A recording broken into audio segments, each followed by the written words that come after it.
যে নির্বাচনটি গতকাল হয়েছে, এই নির্বাচন আমাদের বাংলাদেশে এখন যে মেসেজটি সেটা হচ্ছে আমাদের আরও অনেক বেশি দায়িত্বশীল হতে হবে।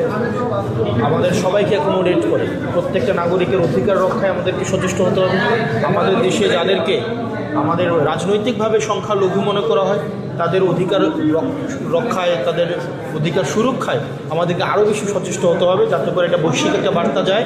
বাংলাদেশ হচ্ছে, তারা তো বেসিকলি হচ্ছে আমাদের যারা রাজনৈতিকভাবে সংখ্যালঘু যাদেরকে মনে করা হয়, কিন্তু যারা আমরা মনে করি যারা আমাদের এই ইতিহাস ঐতিহ্য বাংলাদেশের সভ্যতা উৎপত্তির একটি অবিচ্ছেদ্য অংশ, আমাদের হিন্দু বৌদ্ধ খ্রিস্টান, আমাদের যে সাম্প্রদায়িক যে সম্প্রীতির যে বাংলাদেশ, সেই সম্প্রীতির বাংলাদেশকে সবসময় নেতিবাচকভাবে উপস্থাপন করে যে একটা প্রচেষ্টা রয়েছে, এই প্রচেষ্টার প্রতি আমরা সম্প্রীতির মধ্য দিয়ে এই বার্তাটি দেওয়া যে আসলে এই বাংলাদেশ হচ্ছে এমন একটি জায়গা যেটি সকল মতের, সকল পথের, সকল ধর্মের একটা সেফেস্ট একটা হচ্ছে ল্যান্ড।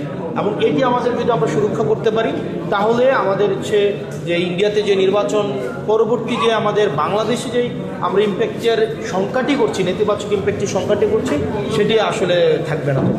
শেষ প্রশ্ন, আমাদের যারা বাজেট টিম আছে, আমাদের পার্টির যারা হচ্ছে বিজনেস, আমাদের হচ্ছে ইন্ট্রা স্টেট বিভিন্ন ফ্যাক্ট অ্যানালিসিস করে তাদের সাথে আলোচনা করে এই বিষয়গুলো নিয়ে আসলে ওনারা একটা ক্রিটিক্যাল এবং ডেটা রিলায়েন্ট পর্যবেক্ষণ ওনারা দিতে পারবেন বলে আমি মনে করি। কার পাশা গেছে কার টেবিলে, খেলা যে চলছে কোন লেভেলে।